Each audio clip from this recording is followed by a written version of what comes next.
Hi guys, welcome to our channel Telugu audio stories with మైత్రి.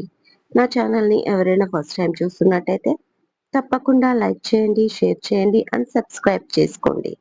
ఎంత బావైతే మాత్రం 41 episode. ఇక స్టోరీలోకి వెళ్ళిపోదామా? ఈవినింగ్ కళ్ళు తెరిచిన పప్పికి చాలా హ్యాపీగా అనిపిస్తుంది. అమ్మయ్య, మొత్తానికి అడగకుండానే మా ఇంటికి తీసుకొచ్చాడు. హ్యాపీగా 4 రోజులు ఉండమన్నాడు. ఏంటో హిట్లర్‌లో పాజిటివ్ షేడ్స్ కూడా ఉన్నాయా అని అప్పుడప్పుడు డౌట్ వస్తుంది అనుకుంటూ కిందికి వస్తుంది పప్పి. శ్రీనివాస్ కూర్చొని కనిపిస్తాడు. పప్పా అంటూ తన పక్కన చేరి ముచ్చట్లు పెడుతుంది. నైట్ ఉషా రావడంతో అందరూ కలిసి హ్యాపీగా డిన్నర్ చేస్తారు. పడుకునే టైంకి పప్పి తన రూమ్‌లోనే పడుకుంటాను అంటూ తన రూమ్‌లోకి వెళ్తుంది. చాలా రోజుల తర్వాత దొరికిన ఫ్రీడమ్. పైగా 2-3 రోజులు కాలేజీకి వద్దన్నాడు జై. దాంతో డబుల్ హ్యాపీ. పప్పికి ఫోన్ యూస్ చేయొచ్చు అనుకుంటూ తన రూమ్కి వెళ్తుంది. కరెక్ట్గా 10:30కి తనకి కాల్ వస్తుంది జై నుంచి. పడుకున్నావా అని. లేదు బావా, మేల్కొనే ఉన్నాను అంటుంది. వచ్చి డోర్ తీ అన్నాడు. వచ్చావా, వస్తున్న బావా అంటూ గబగబా కిందికి వచ్చి డోర్ తీస్తుంది. రాక్షసుడు వచ్చాడు నా ఫ్రీడమ్ని హరించడానికి అని మనసులో తిట్టుకుంటూ ఇన్నోసెంట్ గా ఫేస్ పెట్టుకుంది. అత్త మామయ్య పడుకున్నారా అని అడుగుతాడు జై. అవును బావా అంటుంది. తిన్నావా నువ్వు అని అడుగుతాడు. అంటుంది. రుక్మిణి వచ్చి బాగా లేట్ అయింది బాబు, మీరు ఫ్రెష్ అవ్వండి, నేను భోజనం వేడి చేస్తాను అంటుంది. వద్దు, నేను డిన్నర్ చేసి వచ్చాను, నిద్ర వస్తుంది, వెళ్ళి పడుకుంటాను అంటూ డోర్ లాక్ చేస్తాడు. బావా పాలు అంటుంది పప్పి. అక్కర్లేదు అంటూ తన చెయ్యి పట్టుకొని పైకి తీసుకెళ్తాడు సీరియస్గా. అప్పటికే ఏదో జరిగిందని అర్థమవుతుంది పప్పికి. రూమ్కి వెళ్ళగానే పప్పి చెయ్యి పట్టి అలాగే గోడకేసి తోసేస్తాడు. భయంతో వణికిపోయింది పప్పి. అసలు ఏమైందో అర్థం కాలేదు. ఏమైంది అని అడగడానికి కూడా ధైర్యం చాలక బ్లైండ్గా చూస్తూ ఉండిపోయింది. అసలు ఏమనుకుంటున్నావు నువ్వు? మన ఇద్దరి పర్సనల్స్ బయటి వాళ్ళకి చెప్పాల్సిన అవసరం ఏముంది అని గట్టిగా అరుస్తాడు జై దగ్గరికి వచ్చి. నేనేమీ చెప్పలేదు అని ఏడుస్తూ ఆ శాలిని అనగానే షటప్. ఆ తన పేరు నీ నోట్లోంచి వచ్చిందంటే నీ నాలుక చీరేస్తా. అసలు తనతో నీకేంటి స్నేహం అని చెప్పేశావా తనకి? ఇంకా చిన్నపిల్లని అనుకుంటున్నావా? ఇంకెప్పుడు బాధ్యతగా ఉండడం నేర్చుకుంటావు? చెప్పాను కదా, ఏదైనా నాతో ప్రాబ్లం ఉంటే అది నాకే చెప్పాలని. ఇంకెలా చెప్తే అర్థమవుతుంది నీకు అంటూ నించున్న చోటనే వాల్ని గట్టిగా కొడతాడు. అలాగే ముఖాలపై కూర్చుండిపోతుంది భయంతో ఏడుస్తూ పప్పి. ఇక నోరు ముయ్, నోట్లోంచి సౌండ్ వచ్చిందా చూడు ఏం చేస్తా, వెళ్ళి కామ్గా పడుకో అంటూ అరుస్తాడు జై. తను చాలా కోపంగా ఉన్నాడు. అది అర్థమైన పప్పి చటుకున లేచి వెళ్ళి బెడ్ పైన పడుకొని ఏడుస్తూనే ఉంటుంది. కానీ తన సౌండ్ బయటికి రాకుండా జాగ్రత్త పడుతూ కోపంగా ఫోన్ పట్టుకొని బాల్కనీలోకి వెళ్తాడు జై. ఒక 10 నిమిషాల తర్వాత ఫ్రెష్ అప్ అయి వచ్చి పప్పిని చూస్తే తను నిద్రలోకి జారుకుంటుంది ఏడుస్తూ. తన పైన బెడ్షీట్ కప్పి సోఫాలో సెటిల్ అయ్యాడు జై. కానీ కొద్దిసేపటికి పప్పిని చూస్తాడు. అసలు నిద్ర పట్టదు తనకు. మార్నింగ్ 10:30కి జైకి కాల్ వస్తుంది. లిఫ్ట్ చేసి చెప్పు అత్త అంటాడు జై. పప్పి లేవక ముందే ఎర్లీగా వెళ్ళిపోతాడు రెస్టారెంట్కి. జై అర్జెంటుగా హాస్పిటల్కి రా అని శ్రీనివాస్ కంగారుగా చెప్తాడు. What happened? కంగారుగా పైకి లేస్తాడు జై. మన పప్పికి చాలా ఫీవర్ వచ్చింది. ఇందాక ఇంట్లో కళ్ళు తిరిగి పడిపోయిందిరా. వెంటనే హాస్పిటల్కి తీసుకొచ్చాం. నాకెందుకో భయంగా ఉందిరా, మళ్ళీ ఫిట్స్ వస్తాయేమో అంటూ భయపడతాడు శ్రీనివాస్. ఇక ఆగలేక వెంటనే 10 నిమిషాల్లో హాస్పిటల్కి చేరుతాడు జై. తనకి చాలా బాధగా ఉంది. అనవసరంగా తన పైన ఆవేశపడ్డాను. తన కండిషన్ తెలిసి కూడా ఛ, అంతా తెలుసు ఏం చేశాను నేను అని చాలా ఫీల్ అవుతాడు జై. 10 మినిట్స్కి బయటికి వస్తుంది ఉష. ఎలా ఉంది అని అడుగుతారు ఇద్దరు చాలా టెన్షన్గా.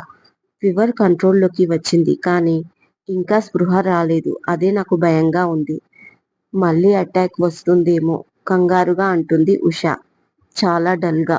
ఆమెని చూస్తే ఇంకా గిల్టీగా అనిపిస్తుంది జైకి. కొన్నిసార్లు మన ఆవేశం ఎంత చెడు చేస్తుందో అర్థమైంది జైకి. కాస్త కంట్రోల్ చేసుకోవాల్సింది. పిచ్చి పిల్ల బాగా హర్ట్ అయ్యింది అనుకుంటూ నైట్ తన ప్రవర్తన గుర్తుకు చేసుకొని తనను తానే తిట్టుకుంటూ డోర్ నుంచి చూస్తే బెడ్ పైన నీరసంగా కాసేపటికి స్పెషల్ డాక్టర్ వచ్చి తనని చెక్ చేసి స్పృహలోకి రాకపోతేనే టెన్షన్. ఒకవేళ తనకి మెలకువ వస్తే ఎలాంటి భయం లేదు అని చెప్పి వెళ్ళిపోతుంది. చాలా టెన్షన్ గా గడిచింది టైం. ఆఫ్టర్నూన్ 2 పిఎంకి పప్పికి మెలకువ వచ్చింది. దాంతో ఉష హ్యాపీగా ఊపిరి పీల్చుకుంది. పప్పితో కాసేపు మాట్లాడి వెంటనే వచ్చి శ్రీనివాస్ జైకి చెప్తుంది పప్పికి స్పృహ వచ్చిందని. వెంటనే శ్రీనివాస్ పరిగెత్తుతాడు. జైకి కూడా హ్యాపీగా ఉన్నాడు. కాసేపటి తర్వాత శాస్త్రి వస్తాడు. ఇద్దరు మాట్లాడుకుంటూ పప్పిని కలవడానికి వెయిటింగ్ లో ఉంటాడు జై. అప్పటికి స్పెషల్ డాక్టర్ మళ్ళీ వచ్చి చెక్ చేసి వెళ్తాడు. కాసేపటికి శ్రీనివాస్ బయటికి రాగానే మామయ్య ఎలా ఉంది తనకి, నేను కలుస్తాను అంటాడు. వద్దు, ఇంజెక్షన్ ఇచ్చారు, మత్తులో పడుకుంది. ఇప్పుడు టెన్షన్ లేదని డాక్టర్ కూడా చెప్పారు. అదే రిలీఫ్ మనకి అంటాడు శ్రీనివాస్. ఓకే అని అప్పటి వరకు ఉన్న టెన్షన్ తగ్గి కూల్ అయిపోతాడు జై. వెంటనే తనకి సారీ చెప్పాలి అనుకుంటాడు. ఇక ఈవినింగ్ 6కి మెలకువ వస్తుంది పప్పికి. అప్పటి వరకు వెయిటింగ్ లో ఉన్న జై అప్పుడే పని మీద బయటికి వెళ్తాడు. ఆ తర్వాత తను తిరిగి వచ్చేసరికి పప్పికి సూప్ తాగిస్తూ కనిపిస్తుంది ఉష. పప్పి జైని చూడగానే కంగారు పడుతూ తలదించుకుంటుంది. చాలా బాధ అనిపిస్తుంది అలా చూడగానే జైకి. ఎలా ఉన్నావు పప్పి అని అడుగుతాడు. ఓకే అంటుంది మెల్లిగా. సారీ పప్పి, నేను నేను తిట్టినందుకే కదా ఎక్కువ ఆలోచించి ఫీవర్ తెచ్చుకున్నావు అన్నాడు ఉష ముందు తన తప్పును ఒప్పుకుంటూ. పప్పికి ఏం మాట్లాడాలో తెలియలేదు. ఉష ఆశ్చర్యంగా చూసి నువ్వు తిట్టావా అంటుంది. అందుకు పప్పికి జ్వరం వచ్చిందా చాలా నార్మల్గా అడుగుతుంది మళ్ళీ. అవునత్త, నిన్న నైట్ మీరు పడుకున్నాక లేటుగా వచ్చాను. అప్పుడే తనని తిట్టాను. ఏడుస్తూ పడుకుంది. ఏడ్చినందుకే ఫీవర్ వచ్చింది కదా, అది నా వల్లే అంటాడు. నో జై, నిన్ను నువ్వు నిందించుకోకు. ఏడ్చినందుకు ఫీవర్ అదొక రీజన్, కానీ టెస్టుల్లో వేరే విషయం తెలిసింది అంటుంది ఉష. ఏంటత్త ఆశ్చర్యంగా అడిగాడు జై. తనకి జాండీస్ కూడా ఉన్నాయి. లైట్ గా టైఫాయిడ్ అటాక్ కూడా అయ్యింది అంటుంది ఉష. అబ్బా, నన్ను తిట్టినందుకని చెప్పొచ్చు కదా మమ్మ. బావ చాలా కోపంలో చూశాను. భయం వేస్తుంది నాకు. ఇక ఒకే ఇంట్లో ఎలా కలిసి ఉండాలి ఇక పైన అనుకుంటూ నీరసంగా పడుకుంటుంది పప్పి. కాసేపటికి ఉష వెళ్ళిపోవడంతో పప్పి పక్కనే వచ్చి కూర్చుంటాడు జై. తన దగ్గరికి రావడంతో కూర్చోడానికి ట్రై చేస్తుంది. వెంటనే తన హ్యాండ్ ఇచ్చి పప్పిని కూర్చోపెట్టి ఏమైనా కావాలా అని అడుగుతాడు. నో బావా అంటుంది. రియల్లీ సారీ, ఇక పైన నేను కోపం నీ పైన చూపించను. I promise you. నువ్వు ఇలా జ్వరం తెచ్చుకొని కళ్ళు తిరిగి పడిపోయి మమ్మల్ని భయపెట్టకే అంటాడు నవ్వుతూ. చాలా కొత్తగా కనిపిస్తాడు జై. కాసేపటికి మళ్ళీ పప్పి నిద్రలోకి జారుకుంటుంది. రోజు నైట్ కూడా పప్పికి ఫీవర్ రావడంతో టైఫాయిడ్ ట్రీట్మెంట్ కూడా స్టార్ట్ చేస్తారు తనకి. నెక్స్ట్ డే సంధ్య దర్శన్ వస్తారు పప్పిని చూడ్డానికి. సాత్విక్ ద్వారా తెలుస్తుంది వాళ్ళకి. అలాగే సూరమ్మ కూడా వస్తుంది. పప్పిని పలకరిస్తారు ముగ్గురు. పప్పి నవ్వుతూ బానే ఉన్నాను అని చెప్తుంది. లోపలికి వచ్చిన సూరమ్మ, అమ్మో అమ్మో నా తల్లి, ఏమైందే ఇలా చిక్కిపోయావు, పెళ్లి నీళ్లు పడ్డాయి, ముద్దుగా బొద్దుగా బుట్ట బొమ్మలా తయారవుతారు, ఇదేంటే ఇలా ఎండిపోయింది అరుస్తుంది ఉష పైన. అమ్మా, ఇప్పుడు అది లావవ్వకపోవడం సమస్య, తనకి జ్వరం రావడం సమస్య అంటుంది ఉష. ఏమోనమ్మా నీకే తెలుసు. ఎంత డాక్టర్వైతే మాత్రం పిల్లని అంత చిన్న చూపు చూడకు. అసలే పసిది. పైగా దాని మెడలో తాళి ఎలా భరిస్తుందే తల్లి అంటుంది. అమ్మా ప్లీజ్ మమ్మల్ని టెన్షన్ పెట్టకు అంటుంది ఉష. కాసేపు ఉండి మాట్లాడి వెళ్తారు దర్శన్, సంధ్య, సూరెమ్మలు. ఆఫ్టర్నూన్ తర్వాత పప్పిని డిశ్చార్జ్ చేస్తారు. పప్పికి డ్రెస్ చేంజ్ చేస్తుంది ఉష. నీరసంగా పడుకున్న పప్పి శ్రీనివాస్ ని చూడగానే పప్పా నా కాళ్ళల్లో పవర్ లేదు అంటుంది పప్పి గారంగా. డోర్ దగ్గర నిలబడ్డ జైకి అర్థం కాలేదు పప్పి ఏం చెప్తుందో. జై ఉన్న చోట పప్పికి కనపడదు. వీల్ చైర్ తెప్పించనా అంటుంది ఉష. నో, నేను పేషెంట్ ని కాదు వీల్ చైర్ లో కూర్చోడానికి అంటుంది పప్పి. శ్రీనివాస్ కళ్ళతోనే ఇట్స్ ఓకే ఉషా అని. నేనున్నాను కదా, నా పప్పిని ఎత్తుకొని తీసుకెళ్తాను అన్నాడు. అప్పుడు అర్థమైంది జైకి. నవ్వుకుంటాడు. ఇక వెళ్దామా అంటుంది ఉష ఫార్మాలిటీస్ కంప్లీట్ అవ్వడంతో. శ్రీనివాస్ పప్పిని ఎత్తుకోవడానికి దగ్గరికి రాగానే మామయ్య నేను లిఫ్ట్ చేస్తాను అంటాడు. శ్రీనివాస్ తప్పుకోగానే షాక్ అవుతూ పప్పి జై వంక చూస్తుంది. తనని 2 చేతుల్లో లిఫ్ట్ చేస్తాడు చాలా జాగ్రత్తగా జై. జై మెడ చుట్టూ చేతులు వేసి భయంగా పట్టుకుంటుంది పప్పి. పప్పి కళ్ళలోకి చూస్తూ నెమ్మదిగా బయటికి వెళ్తాడు. ముందు ఉషా, శ్రీనివాస్ నడుస్తారు. మొత్తానికి మంచి అల్లుడు వచ్చాడు నీకు. నీ కూతుర్ని ఎత్తుకొని తీసుకెళ్తున్నాడు ఉషా అంటుంది ఉషా కోలింగ్ ఎదురై. దానికి ఉషా, శ్రీనివాస్లు నవ్వుతూ వెనక్కి చూసుకుంటారు. స్టాఫ్ అందరూ నవ్వుకుంటారు. అది చూస్తూ పప్పి కళ్ళు గట్టిగా మూసుకుంటుంది వాళ్ళని ఫేస్ చెయ్యలేక. అది గమనించి జై నవ్వుకుంటూ కామ్గా ముందుకు నడుస్తాడు హుందాగా. మొత్తానికి ఏమంటావ్? ఇప్పుడు వాడిపైన దాడి చేయడం అవసరమా అంటుంది గ్లోరీ. అవును అవసరమే. నా పూర్వీని నాకు కాకుండా పెళ్లి చేసుకొని తీసుకెళ్లిపోయాడు. పైగా నా భవిష్యత్తు లేకుండా చేశాడు. ఇప్పుడు మనం బయటికి వెళ్ళాలంటే 10 రకాలుగా ఆలోచించాలి.